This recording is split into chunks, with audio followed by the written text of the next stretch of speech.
हम परमेश्वर का धन्यवाद करते हैं कि परमेश्वर ने हमें फिर से मौका दिया कि हम उसके चरणों में बैठे, और उस महान परमेश्वर का धन्यवाद करते हैं कि जिसने हमें सुबह से लेकर अभी तक हम सबको संभाल के रखा। हम उस परमेश्वर का धन्यवाद करते हैं। Hallelujah, hallelujah, hallelujah, hallelujah. जैसा कि आज आप सबके सामने वचन में से पढ़ा गया है, मत्ती की अंजील उसका 4 बाब उसके 1 आयत से लेकर 11 आयत तक, और आज का वचन बेटे अनिल ने पढ़ा है। और आज का वचन क्या है, परमेश्वर आज हमसे क्या बातें करना चाहता है, आज हम वचन में से देखेंगे। हालेलुया, क्या है यीशु की परीक्षा।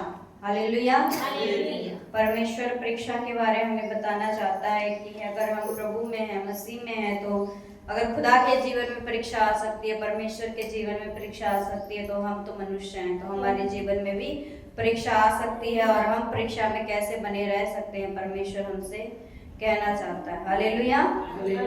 और आज अपना ध्यान वचन की तरफ लगाएं और सब अपने अपने बाइबल को खोल लें, ताकि जहाँ से हम पढ़ेंगे आप सबको भी पता चले। यहाँ देखिए पहली आयत में क्या है, तब आत्मा यीशु को जंगल में ले गया ताकि इब्लीस से उसकी परीक्षा हो। हालेलुया।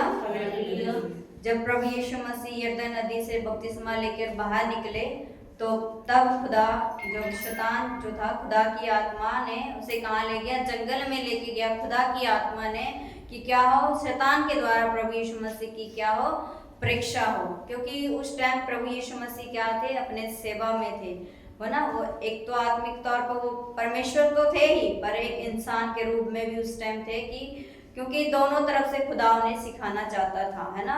जब प्रभु यीशु मसीह बपतिस्मा लेकर बाहर निकले, तब आत्मा ने उसे कहाँ लेके गया, प्रभु यीशु मसीह को जंगल में लेके गया, कि ताकि इब्लीस के द्वारा, शैतान के द्वारा क्या हो, प्रभु यीशु मसीह की क्या हो, परीक्षा हो।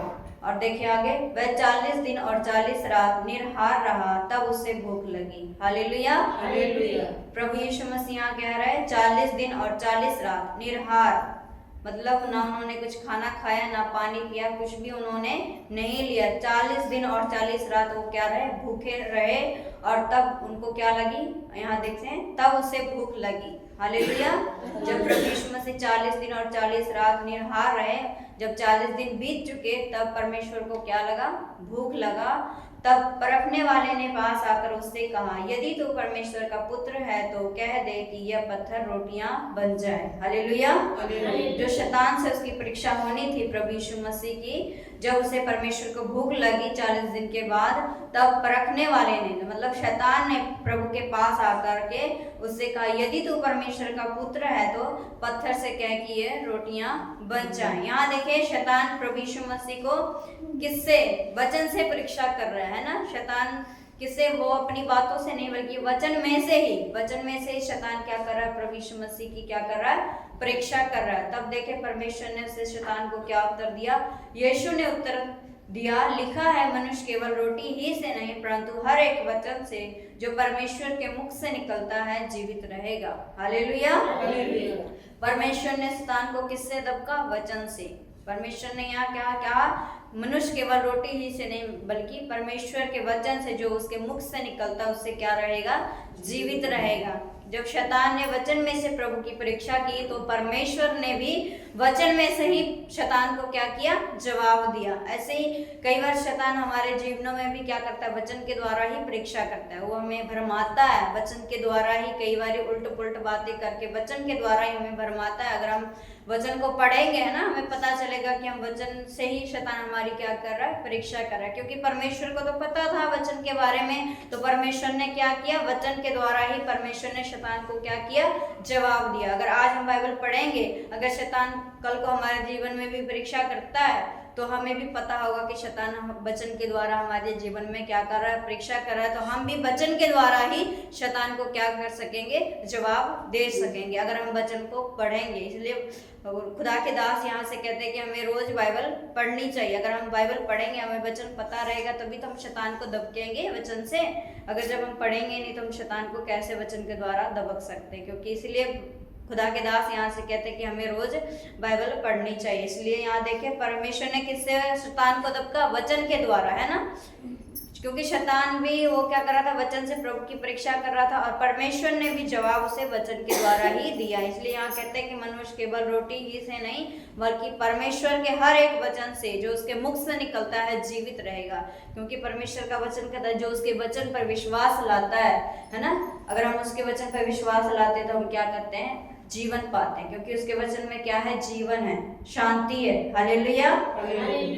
इसके बाद देखे, तब इब्लीस उसे पवित्र नगर में ले गया और मंदिर के कुंगारे पर खड़ा किया और उससे कहा, यदि तू परमेश्वर का पुत्र है तो अपने आप को नीचे गिरा दे, क्योंकि लिखा है वह तेरे विषय में अपने स्वर्गदूतों को आज्ञा देगा और वह तुझे हाथों हाथ उठा लेंगे, कहीं ऐसा ना हो कि तेरे पाँव में पत्थर से ठेस लगे। हालेलुया।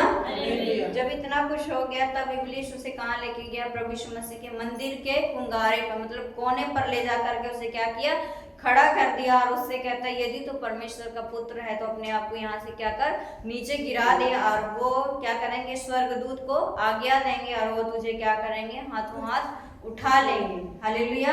जैसे मैंने बताया शैतान को भी वचन के बारे में पता था, वो भी क्या कर रहा है, वचन से, है ना। यहाँ भी देखे उसने वचन के द्वारा ही यीशु मसीह की क्या की, परीक्षा की। वचन बोल रहा है ना शैतान यहाँ पर कि उसे वो कहता है कि क्योंकि लिखा है तेरे विषय में कि वह अपने स्वर्गदूतों को क्या करेगा, आज्ञा देगा और वह तुझे हाथों हाथ उठा लेंगे। प्रभु यीशु मसीह से वो क्या कर रहा है, बातें कर रहा है, उसे वचन के द्वारा ही उससे वो क्या कर रहा है, उसे बोल रहा है। इब्लीस जो शैतान है वो प्रभु यीशु मसीह को वचन के द्वारा ही परमेश्वर की क्या कर रहा है, परीक्षा कर रहा है। तब परमेश्वर ने देखे उसे क्या उत्तर दिया, यीशु ने कहा, यह भी लिखा है तू प्रभु अपने परमेश्वर की परीक्षा ना करना। हालेलुया।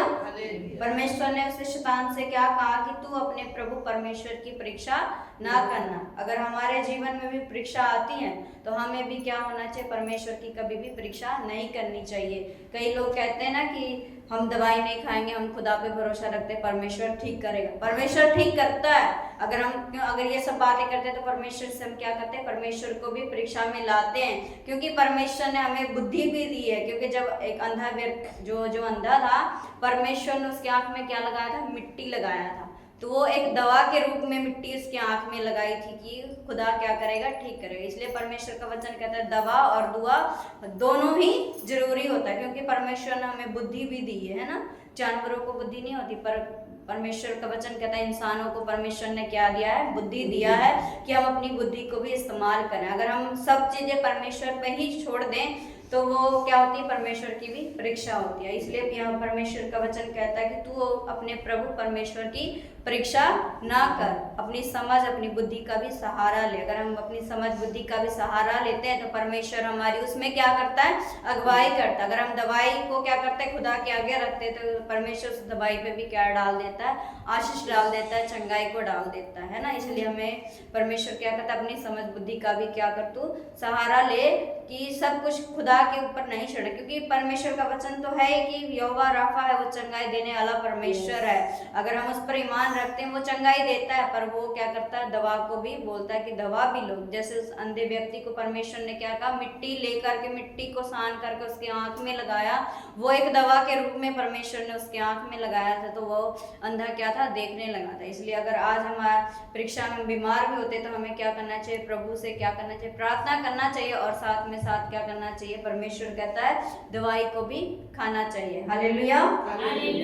आगे देखें 8:28 पे अपना ध्यान दें। फिर इब्लीस उसे एक बहुत ऊंचे पहाड़ पर ले गया और सारे जगत के राज्य और उसका वैभव दिखाकर उससे कहा, यदि तू गिरकर मुझे प्रणाम करे तो मैं यह सब कुछ तुझे दे दूंगा। हालेलुया। ये सबसे प्रभु यीशु मसीह ने हार नहीं माना, तो शैतान क्या कर रहा है, उसे एक ऊंचे पहाड़ पर ले जा करके उससे कह रहा है कि ये सारा जगत का राज्य और सब कुछ मैं तुझे क्या कर दूंगा, दे दूंगा, तू क्या कर, मुझे गिर कर क्या कर, प्रणाम कर। पर परमेश्वर ने उससे क्या कहा, तब यीशु ने उससे कहा, हे शैतान दूर हो जा, क्योंकि लिखा है तू प्रभु अपने परमेश्वर को प्रणाम कर और केवल उसी की उपासना कर। हालेलुया। परमेश्वर ने क्या कहा, अपने परमेश्वर को प्रणाम कर और केवल उसी की उपासना कर। क्योंकि ये सब चीजें तो यहीं खत्म हो जाएगी, जो संसार की चीजें हैं, सब वस्तुएं राज है ना, जो धन संपत्ति सब खत्म हो जाएगी, पर जो खुदा का वचन है वो कहता है वो कभी ना टलेगा ना कभी मिटेगा। इसलिए परमेश्वर का वचन कहता है कि हमें क्या करना चाहिए।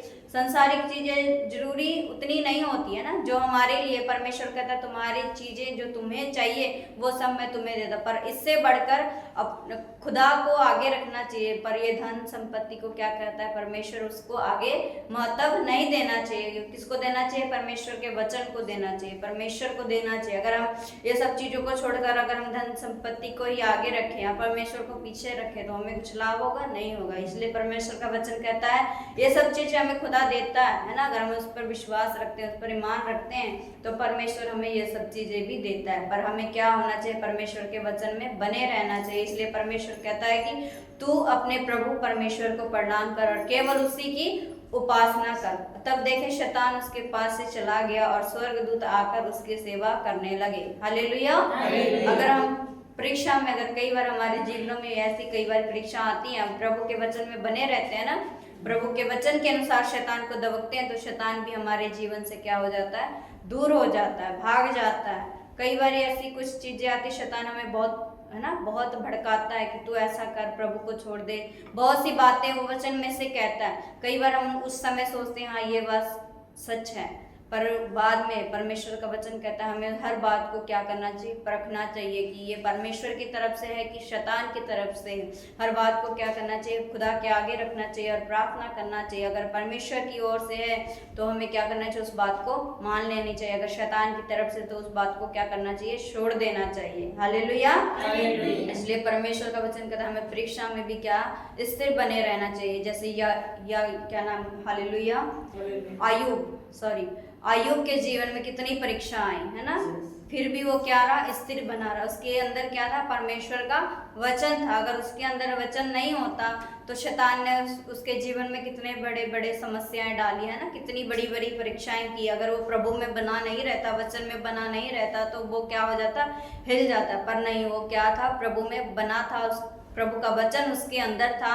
उसके अंदर कितनी भी समस्या आई है ना, कितनी भी परीक्षाएं हो, क्या वो प्रभु के वचन से डगमगाया नहीं। यहाँ तक कि उसके प्राण भी जाने तक के थे, पर फिर भी उसने कहा परमेश्वर को, क्या कहा? परमेश्वर को नाम को धन्य कहा। उसने कहा कि जो जिसने मुझे दिया है उसी ने सब कुछ ले लिया है और वही धन्य है। उसका नाम क्या है? धन्य है। अगर ऐसा विश्वास हमारे जीवन में होगा तो हमारे जीवन में कितनी भी परीक्षाएं होंगी तो हम अगर प्रभु में बने रहेंगे तो शैतान हमारे जीवन से क्या हो जाएगा? भाग जाएगा। जैसे यहाँ खुदा क्या था? वचन में बना था, वचन की बातें उसके अंदर थी, तो शैतान क्या हो गया? प्रभु यीशु मसीह के यहाँ से भाग गया। हालेलुया। इसीलिए परमेश्वर का वचन हमें यही सिखाता है कि अगर हम परीक्षा में पढ़ते हैं तो हमें प्रभु के वचन में बने रहना चाहिए, वचन को पढ़ना चाहिए, प्रार्थना करना चाहिए, ताकि शैतान अगर हमारे जीवन में कार्य करता है तो वो शैतान हमारे जीवनों से क्या हो जाए? भाग जाए। हालेलुया। हालेलुया। परमेश्वर आप सबको इन वचनों के द्वारा आशीष दे। आमीन।